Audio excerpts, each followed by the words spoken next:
Assalamualaikum warahmatullahi wabarakatuh. Saya ucapkan terima kasih kepada Anda yang telah klik di video saya ini. Mudah-mudahan Anda bertambah sehat dan baik-baik saja. Pada video kali ini kita akan membicarakan tentang 1 tahun dari kerja Presiden Indonesia Kelapa, itu Prabowo Subianto.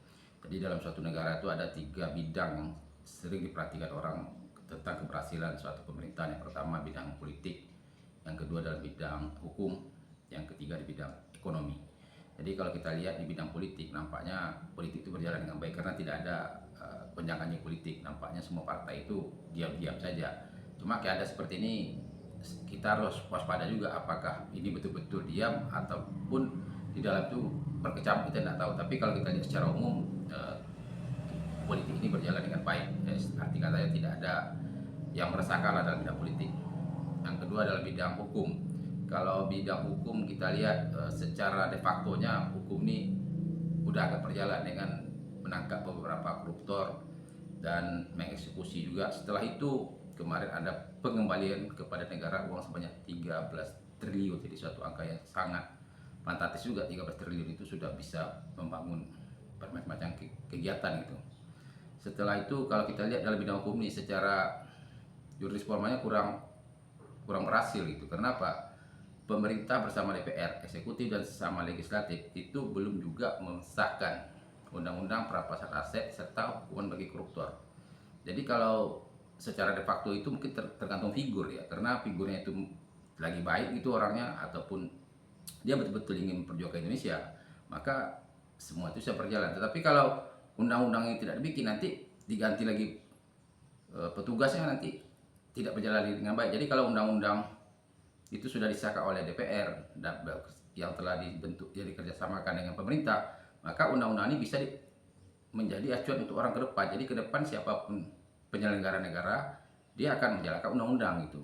Jadi produk undang-undang ini sangat menentukan nasib daripada suatu bangsa ke depan. Jadi dalam bidang hukum boleh dikatakan setengah lah kalau bidang, karena secara de facto-nya agak bagus, tetapi secara yuridis formalnya belum berjalan dengan yang diharapkan oleh masyarakat, karena masalah ini menjadi krusial. Jadi masyarakat kemarin banyak demo, itu salah satu tuntutnya itu mesahkan undang-undang perampasan aset dan hukuman bagi para koruptor.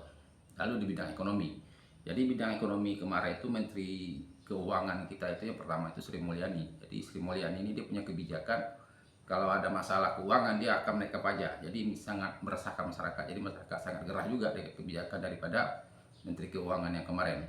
Tetapi setelah diganti dengan Yuda Purbaya, ini agak bagus sedikit, dengan dia berani melakukan gebrak-gebrakan yang agak berani gitu, sehingga membuat orang agak takut-takut juga. Tetapi itu setakat ini agak bagus, karena kemarin dia berani mengambil uang dari kas negara untuk diberikan kredit kepada masyarakat, sehingga masyarakat bisa berputar ekonomi.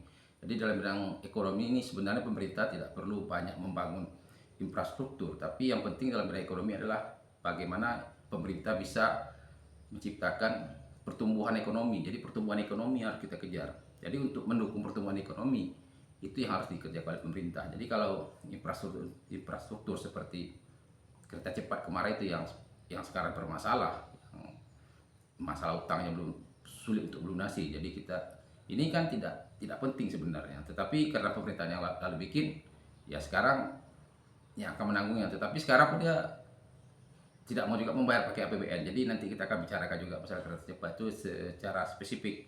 Jadi kalau kita lihat dalam bidang ekonomi, ya boleh dikatakan agak membaik lah gitu, karena pertumbuhan ekonomi sudah agak berjalan walaupun melambat gitu, belum kencang gitu. Jadi mudah-mudahan ke depan Indonesia bisalah menjadi suatu negara yang baik, sejahtera. Karena apa? Kita mempunyai sumber daya alam. Kalau kita lihat sumber daya alam kita cukup banyak, Coba kalau kita hitung dua aja BUMN yang sangat menguntungkan, itu Pertamina, Migas, dan Pertambangan Emas Freeport. Jadi dari dua ini aja sebenarnya kita tidak perlu bayar pajak, sekolah tak bayar, rumah sakit tak bayar. Tapi kenyataannya sampai sedetik ini kita masih bayar pajak, sekolah bayar, rumah sakit juga bayar. Nah, karena apa? Karena manajemen atau penyelenggara kita ini belum berjalan dengan baik dan maksimal. Jadi kita sebagai warga negara, sebagai warga masyarakat, kita harus peduli kepada negara kita ini. Karena apa? Kalau kita tidak peduli, ya siapa lagi yang akan peduli kepada negara kita ini? Karena kalau kita biarkan aja kepada pemerintah, kepada eksekutif, penyelenggara negara untuk menyalahkan negara tanpa adanya check and balance atau saran kritik dari kita, ya nanti seperti dulu-dulu lagi, maka dia akan bikin kebijakan sesuai dengan kepentingan kelompok dia masing-masing. Nah, jadi kita ingin masyarakat kita ini betul-betul peduli juga kepada negara kita. Jangan masyarakat kita nih diam atau apatis. Jadi kita harap kepada masyarakat untuk tetap kritis di tempat kita masing-masing. Kenapa? Dengan kritisnya Anda, maka Anda otomatis membuat Indonesia lebih baik. Jadi bagi Anda yang tidak sependapat, nanti Anda bisa bicara di kolom komentar, dan mudah-mudahan kita akan bertemu di video-video selanjutnya. Assalamualaikum warahmatullahi wabarakatuh.